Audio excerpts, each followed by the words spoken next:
Alors, bonsoir tout le monde. Bienvenue à notre réunion ordinaire et publique du 12 septembre 2016. On va procéder avec le mot d'ouverture. Chers collègues, ayons la sérénité d'accepter les choses que nous ne pouvons changer, le courage de changer les choses que l'on peut et la sagesse de connaître la différence. Alors, confirmation du quorum. Et déclaration de conflit d'intérêts. Est-ce qu'il y a des membres du Conseil qui ont des conflits d'intérêts ce soir? Aucun de rapporté. Aucun formulaire de rempli.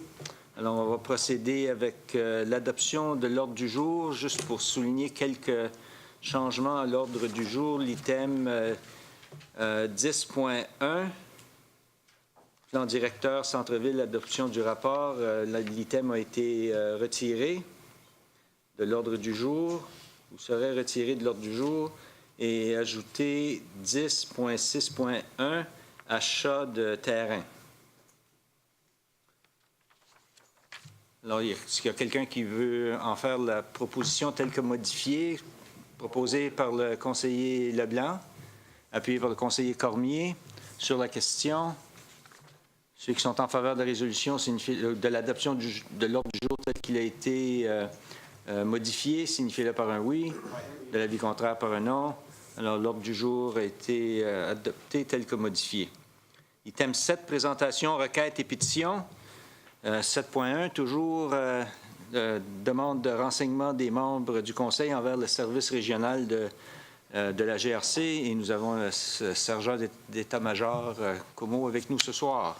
Est-ce qu'il y en a qui ont des questions? Demande d'information. Alors, bonne On n'est pas blâmé pour le trafic à matin à Champlain. Nous autres non plus. Il faudra parler à nos voisins de celle-là. Alors, c'est ça. Merci pour votre présence ce soir. Audience publique sur le projet de rezonage du NID 70622683 et 70622212, prolongement du boulevard Dieppe, nouvelle école, 7.2. Monsieur Frenette, bonsoir. Bonsoir, Monsieur le maire. Donc, ce soir, comme vous savez, on est en processus de rezonage pour deux propriétés, deux séries de propriétés. Ce soir, en vertu de l'article 68 de la loi sur l'urbanisme, on a les deux audiences publiques. On va commencer avec la première audience publique qui est pour le projet de l'école. Description du projet, la réglementation ainsi que la présentation du projet comme tel. Si vous avez des commentaires, objections pour les deux demandes de ce soir, vous pouvez les poser aussi.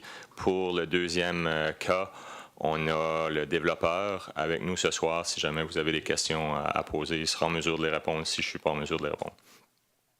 Donc, pour débuter, la ligne du temps, comme vous savez, on a eu une présentation publique le 10 août.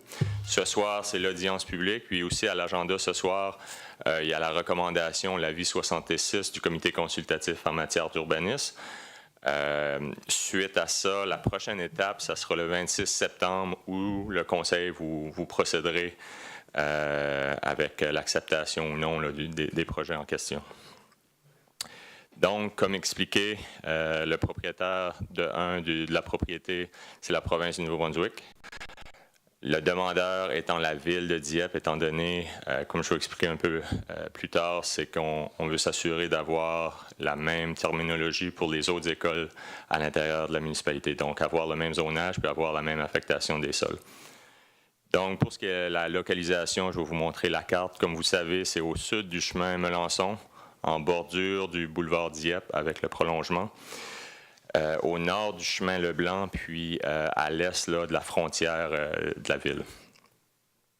Donc, comme expliqué, le but, c'est vraiment de s'assurer que le zonage soit représentatif avec les autres écoles de la municipalité. Puis, on a aussi un plan de site là, qui démontre un peu à quoi l'école va ressembler, puis le footprint de la nouvelle école sur le terrain en question.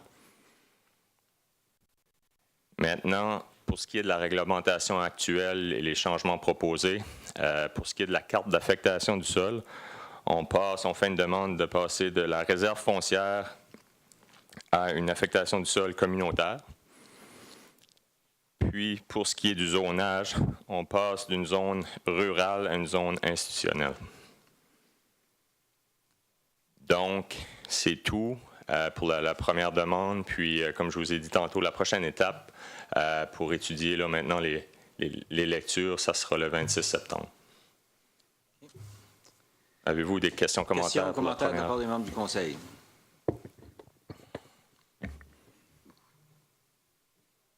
Une fois, deux fois, trois fois. Prochain item.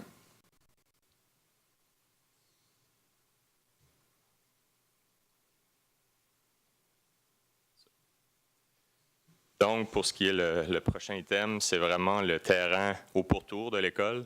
C'est pour un développement résidentiel, mais aussi possibilité de développement commercial le long du boulevard Dieppe. Donc, sans rentrer en détail, comme je vous ai dit tantôt, le 10 août, il y a eu la présentation publique. Ce soir, l'audience. Le 18 août, l'avis 66 du comité consultatif en matière d'urbanisme. Puis encore là, le 26 septembre, ça sera pour entamer les lectures.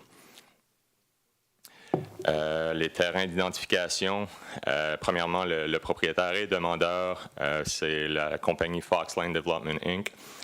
Les numéros d'identification sont les suivants, 706-22667, 706-2265, 00924688 et le 00924-316. La localisation du terrain, comme je vous dis, ça suit le pourtour là, du terrain qu'on a vu là, pour la nouvelle école. Le but de la proposition du changement de zonage, excusez-moi, c'est pour un développement résidentiel mixte et aussi, comme je vous disais tantôt, un développement commercial là, sur le terrain identifié en rouge, commerce mixte. Donc, la réglementation actuelle et les changements proposés sont les suivants. On fait une demande de modification à l'affectation du sol de réserve foncière à commercial pour le terrain en rouge, de communautaire à résidentiel pour le petit rectangle assuré au nord, puis aussi une modification de réserve foncière à résidentiel pour le restant des terrains en question. Pour ce qui est de la carte de zonage, il y a une modification à institutionnelle à R3, qui est pour le terrain assuré. Une modification de zone rurale à R3, qui est une zone résidentielle à densité moyenne. Puis une modification à la zone RA, à une zone commerce mixte pour le terrain le long du boulevard Dieppe en orange, beige. Donc, la procédure, comme que j'ai expliqué tantôt, la prochaine étape étant le 26 septembre où ce que le Conseil pourra entamer les lectures selon leur désir, votre désir. Donc, si vous avez des questions, commentaires, je peux les répondre, puis aussi on a la présence des développeurs du projet en question. Question, Monsieur le conseiller Leblanc. Merci, Monsieur le maire. Le seul de mes inquiétudes que j'avais déjà fait part dans le passé, c'est que j'ai pas mal d'inquiétudes à voter pour un rezonage de L3 sur les propriétés autour de l'école. Moi, je vois ça plus comme une section qui devrait avoir du R1, L2 maximum. L3 me donne un petit peu d'inquiétude pour la sorte de développement autour de l'école. Pour que c'est le même fit pour le restant de l'endroit. Je pense que L3 est pas mal élevé pour résidence autour de l'école. C'est une opinion. C'est une opinion, là. Je veux dire, on a du R3 partout alentour d'un homme à l'enfant, entre autres, là, avec le développement. Mais je ne pense pas qu'on ait eu de problème avec Anna, hein, à l'enfant. Hein. R3 là? Ben oui, tout le complexe village métropolitain. C'est pas RMH? Puis un bon exemple peut-être, c'est la Caleb, la Valmont. Ça s'est tout développé en unifamilial. Par contre, le zonage est R3. Donc, il y avait possibilité de faire, excusez-moi, une densité beaucoup plus haute, mais le développeur a décidé d'aller avec du R1. Ici, la même chose avec le développeur, il y a une vision. C'est sûr qu'il y a différents secteurs qui est priorisé pour le développement de faible densité, moyenne densité, puis même la densité élevée. Puis aussi, c'est bon de prendre en considération le type de développement, puis la distance du projet par rapport aux autres infrastructures, d'avoir une densité moyenne, voire élevée. Au niveau fiscal, c'est souhaité. Donc, c'était souhaité pour le personnel du service de planification, mais aussi pour le développeur pour rentabiliser son projet, d'avoir une mixité possible là, de développement résidentiel. D'habitude, on essaie de tenir une conformité quand même équilibrée. Là. C'est une transition qui va se faire, puis je ne sais pas si que Monsieur le maire, si vous voulez donner parole aux développeurs, mais comme que je dis, je pense qu'au niveau, on avait, suite à la présentation publique, la question que vous aviez posée aussi, on a eu une autre discussion là, avec le développeur, puis je pense que c'est compris que pour son développement, pour rentabiliser son développement, puis que pour être en mesure de vendre des terrains dans ce développement-là aussi, le développeur est en connaissance de cause, quel type de typologie, la densité qu'il devra fournir dans son secteur, dans son projet, son développement pour rentabiliser l'investissement. Monsieur Gauvin, si vous voulez vous approcher. Si vous avez des commentaires ou... Oui, bonsoir, Monsieur le maire, membre du Monsieur. conseil, Monsieur Mélenchon. Grosse raison qu'on demande du R3, c'est avoir un peu de flexibilité. Je ne suis pas sûr pourquoi vous n'êtes pas confortable. Si vous avez peur qu'on va mettre des gros blocs appartements quelque part. Exactement, ce sont mes inquiétudes. Mon Dieu, on a de la misère à les louer à l'entour d'ici. Ce n'est pas une place à aller mettre des blocs appartements. C'est vraiment pas toute notre vision. C'est plus la vision à Foxland Development, c'est pour faire des maisons unifamiliales. Possiblement, il pourrait avoir une petite section, faire des beaux duplex, peut-être condominium, row town housing, faire de quoi de bien.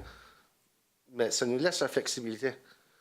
Dans le passé, déjà, on a déjà zoné des choses dans les dernières années, on va dire. Puis tout d'un coup, tu as un projet qui est quasiment, il y a eu du specific zoning. Puis tout d'un coup, on rezone de nouveau.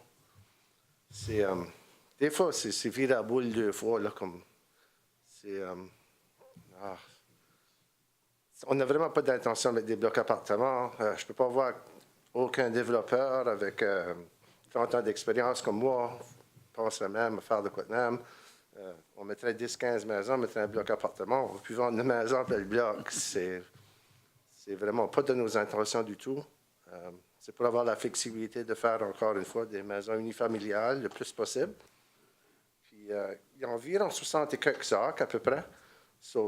C'est un projet qui va durer peut-être 5-10 ans. J'espère pas plus que 10. Si que le marché vire des fois un peu, c'est capable de suivre la vague, mais faire de quoi comme il faut. Mais je ne peux pas voir que la vague changerait à faire des gros blocs appartements là, tant qu'on a encore beaucoup de terre. Puis moi, j'ai d'autres terres qui sont l'entour d'ici pour faire des blocs appartements. Je les ferai ici avant de les faire là.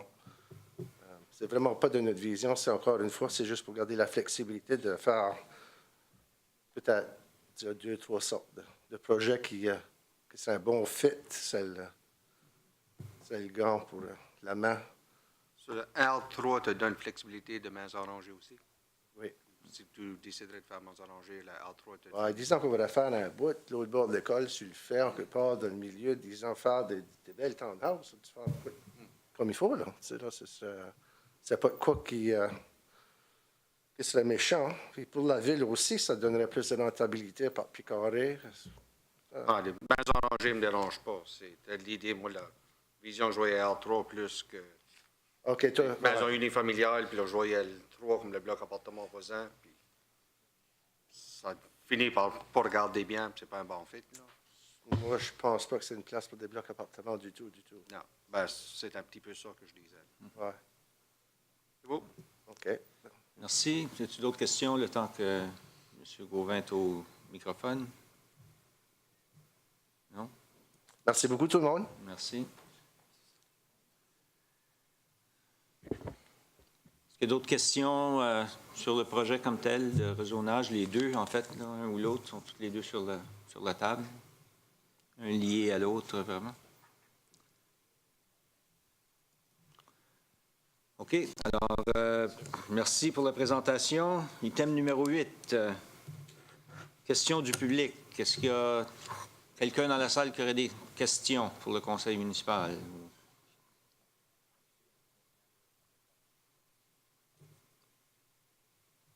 OK. Alors, item numéro 9, l'adoption des procès-verbaux de la réunion du 8 août. Est-ce que quelqu'un peut en faire la proposition? Proposée par le conseiller Cormier, appuyé par le conseiller Leblanc. On accepte le procès-verbal du 8 août. Sur la question, ceux qui sont en faveur, signifiez-le par un oui. De l'avis contraire, par un non. Alors, le procès-verbal du 8 août est accepté tel que présenté. Item 10.2 du côté finance. Monsieur Melançon. Merci, Monsieur le maire. Alors, vous avez devant vous une résolution suite à l'annonce qui a été faite le 18 août dernier dans le cadre d'un projet d'infrastructure. On avait adopté le 13 juin dernier une résolution pour une demande d'emprunt à la province. Alors, suite à cette annonce, ça demande un changement. Alors, vous avez devant vous tous les éléments qui font la lecture des comptes et de transport et d'eau d'égout. Alors, avec la lecture, ça va refléter les montants, les comptes et la contribution municipale. Alors, merci. Est-ce qu'il y a quelqu'un pour lire la résolution? Monsieur Nolan. Merci, M. le maire. Que le conseil municipal modifie comme suit la résolution adoptée le 13 juin 2016 intitulée « Demande de financement, fonds pour l'eau potable et le traitement des eaux usées, projet d'expansion du parc industriel de Dieppe, phase 2 ». Au premier paragraphe, les montants 685 000 et 1 020 000 soient remplacés par les montants 443 000 et 1 477 000, respectivement, pour le pourcentage 42,9 % est remplacé par le pourcentage 44,4 %. Au deuxième paragraphe, le montant 1 705 000 est remplacé par le montant 1 920 000 et la portion de la résolution portant sur les détails du financement des projets est remplacée par ce qui suit. Budget d'immobilisation générale, projet. Services relatifs au transport, infrastructure, avenue aviation, phase 2, 3 327 919 $. Source de fonds, fonds pour l'eau potable et le traitement des eaux usées, 495 797 $. Société de développement régional ou autre organisme gouvernemental, 1 355 132 $. Emprunt de capitaux général, 1 477 000 pour un total de 3 327 919 $. Budget d'immobilisation générale d'eau et d'égout, projet d'hygiène environnementale, eau et égout, infrastructure, avenue aviation, phase 2, 1 770 121 $. Source de fonds, fonds pour l'eau potable et les traitements des eaux usées, 1 327 121 $. Emprunt de capitaux, eau et égout, 443 000 pour un total de 1 770 121 $. Et au troisième paragraphe, le montant 1 705 000 est remplacé par le montant 1 920 000. Je le propose. Proposé par le conseiller Nolan, appuyé par la conseillère Arsenault. Sur la question. Pas de question. Alors, ceux qui sont en faveur, signifiez-le par un oui. De l'avis contraire, par un non. La résolution est adoptée telle que présentée. 10.3, ingénierie, service d'ingénierie. Monsieur Melançon. Alors, tel qu'il était prévu dans les actions 2016, nous devons regarder pour le futur au niveau de nos systèmes d'égout collecteurs. Alors, ici, vous avez devant vous, pour notre développement futur vers l'aéroport à l'est de la ville et tous les besoins au niveau de la municipalité. On a une étude de préconception au niveau de notre égout collecteur à l'est de la ville qui est recommandée à Crandall Engineering Limited pour un montant de 92 166 000. Alors, suite à un appel d'offres, 4 firmes furent évaluées. On a reçu 7 propositions et celle-ci fut celle recommandée par le service d'ingénierie avec un comité d'évaluation en bonne et due forme avec des experts du domaine. Alors, c'est pour recommandation et approbation du Conseil. Merci. Pour la lecture de la résolution, Monsieur le conseiller Leblanc, s'il vous plaît. Merci beaucoup, Monsieur le maire. Que le Conseil autorise Crandall Engineering Limited d'entreprendre le service d'ingénierie en vue du projet intitulé Étude de préconception pour l'égout collecteur à l'est de la ville au coût de 92 166 $ plus TVH et autorise en plus que cette dépense soit prélevée sur le compte numéro 4-3-95-58-7710, budget d'immobilisation d'eau et d'égout, étude préconception est de l'aéroport. Je le propose, Monsieur le maire. Proposé par le conseiller Leblanc, appuyé par la conseillère Arsenault. Sur la question. Aucune question. Ceux qui sont en faveur de la résolution signifient-le par un oui. Oui. De l'avis contraire par un non. La résolution est adoptée telle que présentée. 10.4, planification et développement. Alors, on a reçu ce soir, dans le cadre de l'audience publique, les deux projets plus en détail. Ce soir, les deux prochaines résolutions sont des recommandations du comité consultatif en matière d'urbanisme pour leur acceptation. Leur recommandation est positive. Alors, c'est pour l'approbation ce soir du Conseil pour les deux prochains. Pour la lecture, Monsieur le conseiller Alain. Le Conseil accepte la recommandation formulée le 17 août 2016 par le comité consultatif en matière d'humanisme visant une modification de la carte d'affectation du sol, plan aménagement municipal, et une modification de la carte de zonage, arrêté de zonage, relative au terrain portant le NID 70622-683 et le 706-22212, situé le long du prolongement du boulevard Dieppe afin de permettre le développement d'une nouvelle école. Je le propose. Proposé par le conseiller Alain, appuyé par le conseiller Cormier. Sur la question. Aucune question. Alors, ceux qui sont en faveur de la résolution signifient-le par un oui. Oui. De l'avis contraire par un non. La résolution est adoptée telle que présentée.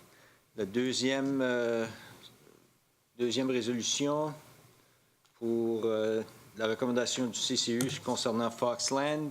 Pour la lecture de la résolution, M. Alain, s'il vous plaît. Le Conseil accepte la recommandation formulée le 17 août 2016 par le comité consultatif en matière d'humanisme visant une modification de la carte d'affectation du sol, plan d'aménagement municipal et une modification de la carte de zonage, arrêté de zonage relative au terrain portant le NID 706-22-667, 706-22-675, 009-24688, le 009-24316, situé à l'est du boulevard de Dieppe, afin de permettre le développement d'habitations résidentielles mixtes et de projets commerciaux futurs sur une portion du site longeant le boulevard Dieppe. Je le propose. Proposé par le conseiller Alain, appuyé par le conseiller Nolan. Sur la question. Ceux qui sont en faveur de la résolution signifient-le par un oui. Oui. De l'avis contraire par un non. La résolution est adoptée telle que présentée. Prochain item, 10.4.3, participation financière, un projet de la FMNB. Monsieur Melançon. Alors, l'Association francophone des municipalités du Nouveau-Brunswick souhaite lancer une initiative d'étude de projet pilote, c'est-à-dire la création d'une route électrique verte à l'intégration des véhicules électriques dans les flottes municipales et le développement de l'autopartage dans le cadre d'un projet pilote. Alors, il sollicite l'appui des municipalités membres de l'association.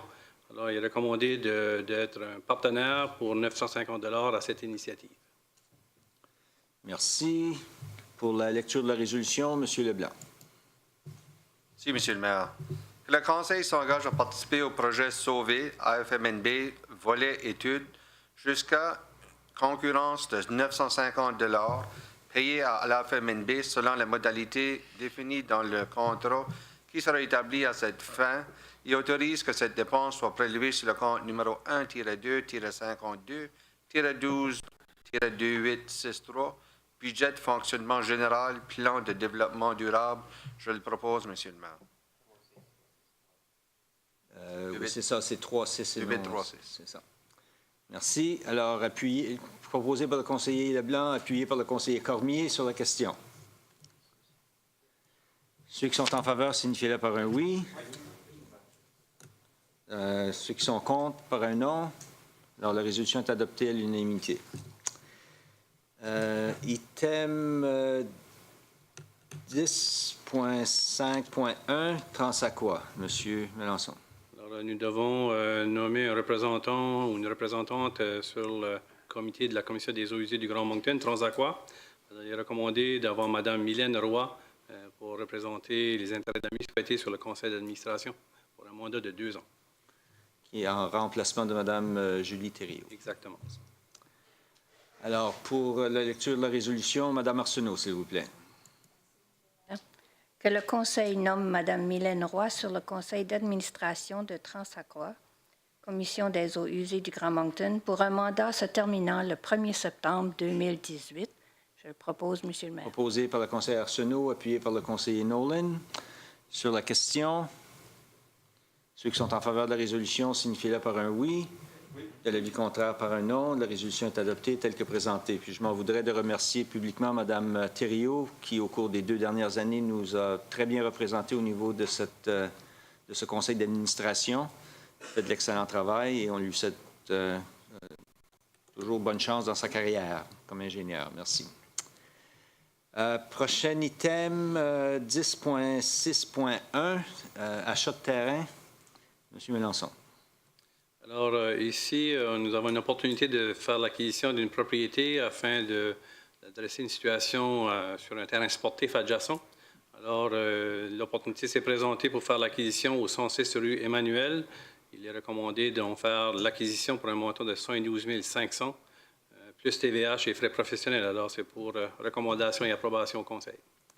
Pour la lecture de cette résolution, M. Alain, s'il vous plaît. Le Conseil autorise l'achat de la propriété identifiée sous les NID 70291273 et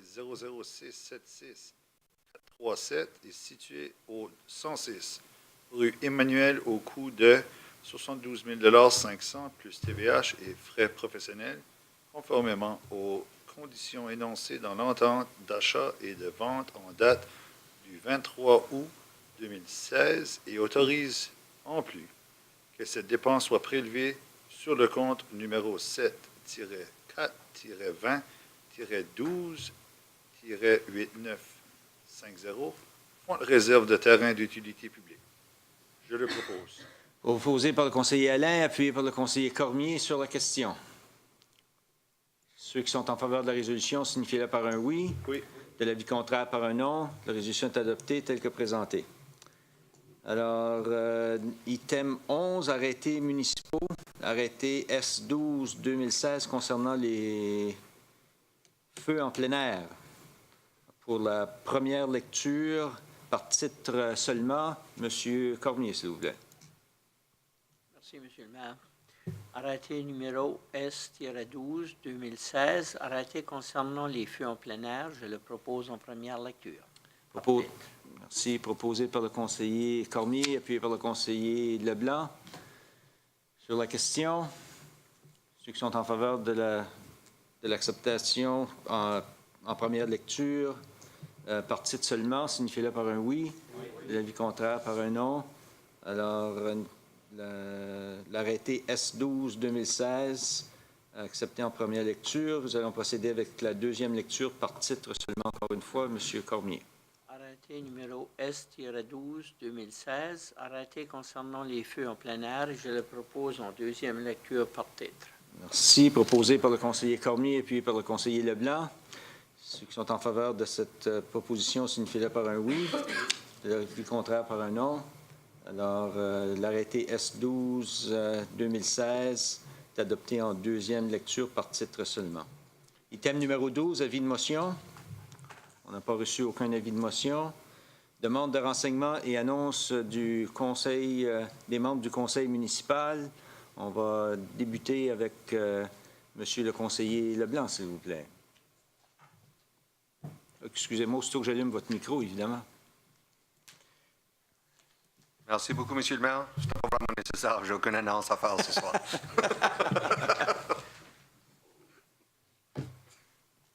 OK, Monsieur le conseiller Cormier, alors, on va se réessayer. Merci, Monsieur le maire. J'aimerais souhaiter une bonne année scolaire aux étudiants et étudiantes, aux professeurs et à toutes les personnes qui œuvrent dans le domaine éducatif.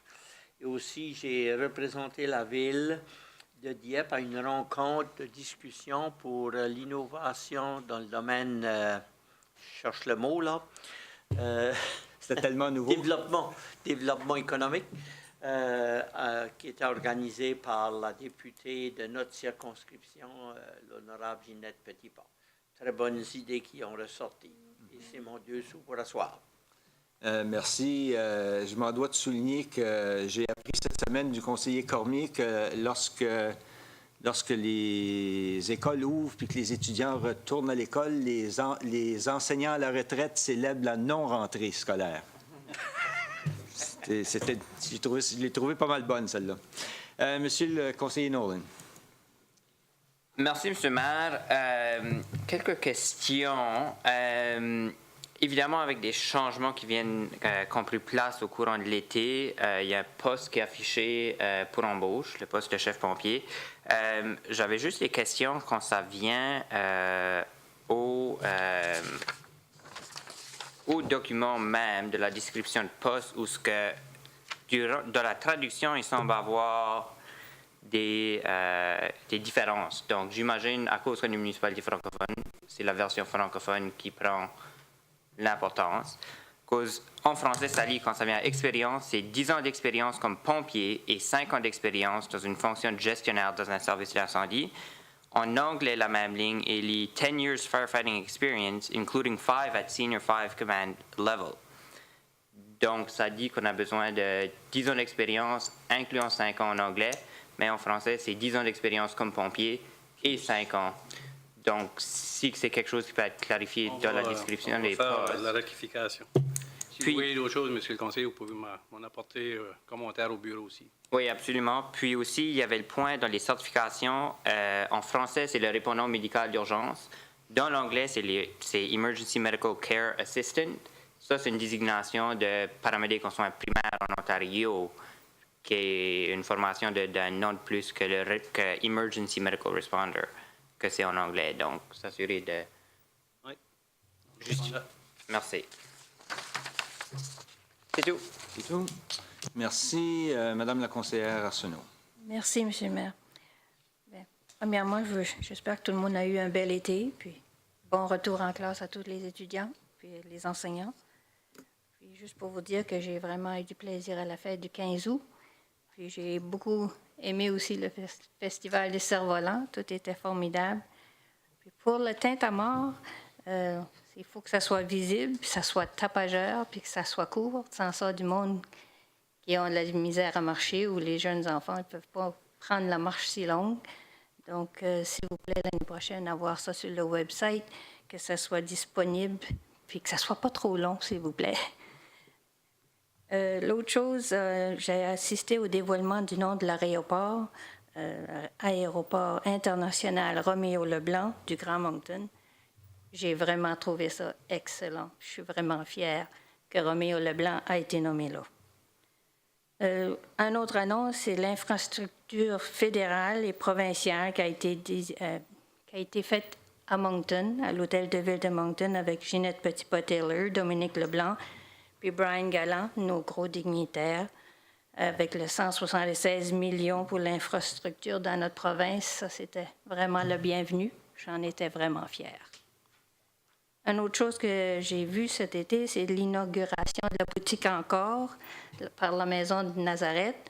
Sœur Rita Barrio était là, c'était beau de la voir, ça faisait longtemps que je ne l'avais pas vue. Puis Monseigneur Valérie Viano était là aussi, ça c'est très, très bien. Toujours plaisant de les rencontrer. Puis au 1er septembre, il y avait Ginette Petitpas-Taylor qui a eu une assemblée pour Post Canada à 5 Fatima à Riverview. Puis ça, c'était une rencontre qui était plaisante, puis qui était vraiment terre à terre. Comme toujours, on apprécie bien Ginette Petitpas. Le 6 de septembre, j'avais été à la Chambre de commerce du Grand Moncton pour l'honorable Roger Melançon, conférencier. C'était vraiment plaisant. Il était excellent comme présenteur. Puis il nous a parlé du plan de croissance économique. Puis le 8 de septembre, c'était le lancement de la campagne United Way, le Centraide. Puis le but pour 2017, cette année, pour 2017, disons, c'est 2 500 000 $. Ça serait un beau montant formidable à atteindre. Puis l'autre chose qui n'est pas la moindre, c'est le 9 septembre, j'ai été à la place l'Assomption à Moncton pour le Fetal Alcohol Spectrum Disorder. En français, c'est le spectre de syndrome, le trouble du spectre de l'alcoolisation fœtale. C'est maintenant utilisé comme un terme diagnostique. Dans notre communauté, il ne faut pas oublier que l'alcool, ça fait un gros impact, puis que beaucoup de personnes ont été affectées avec ça. Je vous remercie. Alors, merci. Juste souligner, évidemment, comme toujours, que le conseil municipal de Dieppe représente bien la communauté dans divers événements dans la région du Grand Dieppe. Puis, merci pour tous ceux et celles qui sont aussi diligents de le faire. Merci bien, Mme Arsenault. Monsieur le conseiller Alain. Monsieur le maire, dans la même veine, c'est ça, on représente notre ville de manière très fière. Donc, dans le mois d'août, c'est ça, j'ai représenté la ville la semaine de fierté, la levée du drapeau et de nombreux événements. Puis je peux vous dire que c'est une organisation qui a bien fait une belle gestion. On a vu des événements partout dans le Grand Moncton. Donc, juste aux organisateurs de la semaine de la fierté, félicitations. Continuez le beau travail. Aussi, j'ai participé à l'AGA. Comme vous le savez, vous m'avez appointé au conseil d'administration le Centre des arts et de la culture de Dieppe. Un petit bijou qu'on a dans notre ville. Puis, si vous me permettez, j'aimerais juste en parler un peu. Le Centre des arts et de la culture de Dieppe, le CACD, est une initiative de la ville de Dieppe qui a vu la transformation et la rénovation de son ancien hôtel de ville en 2007. L'édifice de 1 335 mètres carrés ainsi que l'équipement qui s'y trouve demeurent la propriété de la ville et sont gérés par une coopération à but non lucratif qui est appelée le Centre des arts de la culture de Dieppe, dont Jeanne Farah est notre présidente. Le CACD a ouvert ses portes depuis 2010. C'est la seule institution artistique et culturelle dans la ville de Dieppe. Il est un lieu rassembleur ancré dans sa collectivité, dont la mission est de renforcer l'identité culturelle de la jeunesse et de la communauté environnante en encourageant la créativité et la participation aux activités artistiques et culturelles.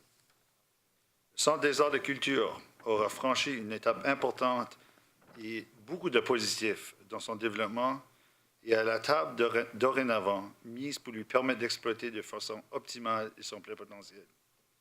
L'équipe s'est solidifiée, élargie, munie d'un plan d'action clair et élaboré sur les prochains 2 ans. Donc, c'est un milieu rassembleur incontournable qui contribue aussi autant à la vitalité de notre communauté. Puis, je veux certainement vous remercie de m'avoir demandé de siéger sur le comité. C'est un comité qui est excitant. Luc Godet a des belles idées. Puis, finalement, je crois que le Centre des arts et la culture une bonne équipe de gestion et un bon plan qui s'en vient.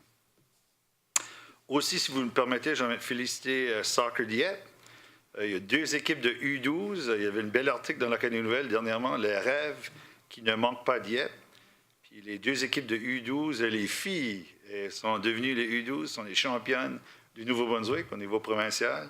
Et les gars, eux, ont trouvé leur médaille de bronze. Donc, félicitations. Et aussi un petit à côté, félicitations Ali Chiasson. Ali est le nouveau DG de la SNB. Comme on le sait, la SNB est vouée à la défense et la promotion des droits et des intérêts de la communauté acadienne. Ali est un bon collègue de classe et je lui souhaite la bienvenue au Nouveau-Brunswick. C'est un Terre-Neuvien qu'on ramène ici au Nouveau-Brunswick. Donc, félicitations, Ali. Merci, M. Alain. Soccer Dieppe est une organisation que nous avons tous à cœur pour un tas de raisons et avec qui on veut partager leurs rêves. Et j'étais content de voir les commentaires de Terre qui parlaient évidemment de mettre la pression sur les gouvernements provinciaux et fédéral de façon à réaliser ce qu'on veut tous réaliser en temps et lieu. On verra où ça va mener, mais c'est toujours intéressant de voir nos organisations s'affairer à mettre la pression au bon endroit. Dire, puis on est prêt, on était prêt, puis malheureusement, ça a été retardé. Alors, on verra ce qui se passera au cours des années qui viennent. Alors, c'est tout pour ce soir. Merci. Bonne fin de soirée à tout le monde. Et le conseil municipal reprend son horaire régulier du 2e et 4e lundi du mois. Et avec une réunion d'information, le 3e, la réunion du milieu, la semaine prochaine, la réunion d'information où il n'y a pas de décision de prise, mais quand même beaucoup d'informations à partager avec tout le monde. Merci et bonne fin de soirée.